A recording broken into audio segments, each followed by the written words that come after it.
आज हम बात कर रहे हैं केजरीवाल के इस्तीफे की। ईमानदारी से केजरीवाल का जो नेतृत्व वो पूरी तरह से दिल्ली में लॉकडाउन की तरह फेल हो चुका है। दोस्तों, केजरीवाल को इस्तीफा दे देना चाहिए। बेशर्मी की हद हो गई है। आप देख रहे हैं पेट्रोल और डीजल जबकि पूरे विश्व भर में पर्याप्त मात्रा में है और सस्ता भी है। कच्चे तेल की कीमतें जिस तरह से गिरी हैं वो छुपी हुई नहीं है, लेकिन ये ढोंगी नेता किस तरह से दिल्ली वासियों की आंखों में धूल झोंकने की कोशिश कर रहा है। इसको शर्म नहीं आती कि लॉकडाउन से परेशान, अर्थव्यवस्था से बेहाल दिल्ली वासी किस तरह से अपना पालन पोषण कर रहे हैं, किस तरह से अपने परिवार को चला रहे हैं। इस ढोंगी को देखिए कि डीजल 7 रुपए, 7.5 रुपए तक बढ़ा देता है। इसको शर्म नहीं आती। और बात अगर हम लॉकडाउन के पीरियड की बात करें राशन की, तो इसने राशन पर्याप्त तो क्या 25% लोगों को राशन मात्र दिया है और विवश कर दिया है दिल्ली से मजदूरों को पलायन करने पर। आज हम बात करेंगे, कई विषयों में बात करेंगे। रोजगार की बात करने वाला ये ढोंगी नेता सिर्फ लेके आया है तो बेरोजगारी दिल्ली में। दोस्तों, आपको पता होगा कि इससे तो कांग्रेस की दिल्ली अच्छी थी।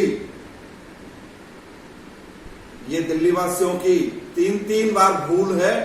अफसोस हमें इसी बात का है कि इस ढोंगी पे बार बार सस्ती बिजली और फ्री में पानी और तमाम तरीके के जुमलेबाजी और तमाम तरीके के धोखेबाजी और तमाम तरीके के बयानबाजी और धोखे किए गए कमिटमेंट, रॉन्ग कमिटमेंट करके ये तीसरी बार भी दिल्ली में मुख्यमंत्री बन के आया। लेकिन देखिए, लॉकडाउन, दिल्ली रेड जोन में है, जहां पे हमारी स्वास्थ्य सेवाएं जिस तरह से मिलनी चाहिए वो स्वास्थ्य सेवाएं हमें नहीं मिल पा रही है। जिस तरह से हमें सुविधाएं मिलनी चाहिए, हमें कुछ भी सुविधाएं नहीं मिल रही हैं। और आपको पता होगा कि दिल्ली के लगभग 90% मजदूरों ने पलायन कर लिया है।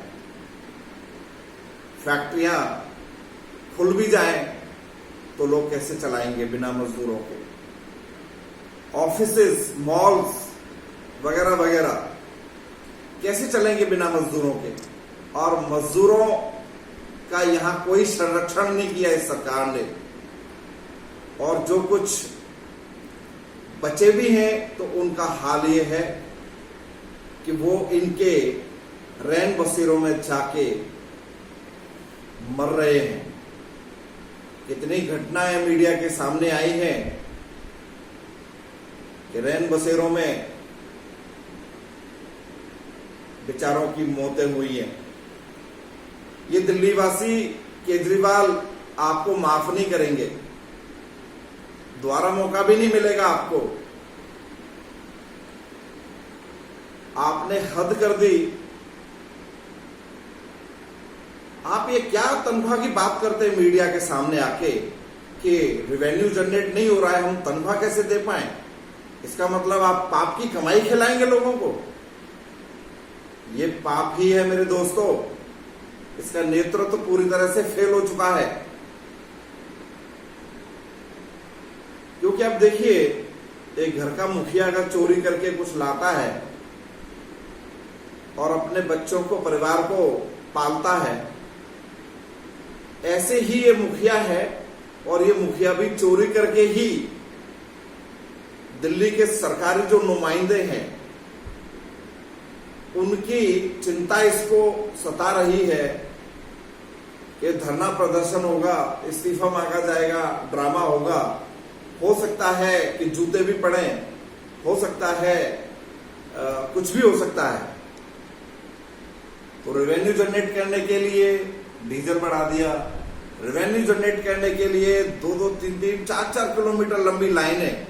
लॉकडाउन जबकि दिल्ली रेड जोन में है, उस समय आप लोगों के जीवन से खिलवाड़ कर रहे हैं। आप शराब पहले तो ब्लैक से बिचवाते रहे और उसके बाद आपने असली रूप दिखा दिया और दिल्ली को बेहाल कर दिया, दिल्ली को 15 से 20 साल पीछे धकेल दिया। दोस्तों मैं और क्या कहूं आपसे, आप विरोध करिए, आवाज उठाइए और केजरीवाल का नेतृत्व पूरी तरह से फेल हो चुका है।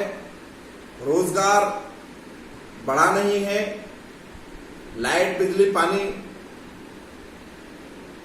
पर ही सिमट के सरकार रह चुकी है।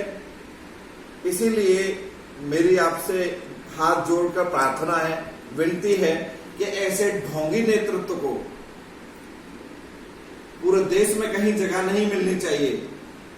20 राज्यों में ये अपना साम्राज्य स्थापित करना चाहते हैं, लेकिन मेरी अपील है दोस्तों कि ये जहां जहां जिस राज्य में जाएं वहां इनको काले झंडे दिखाएं और दिल्ली में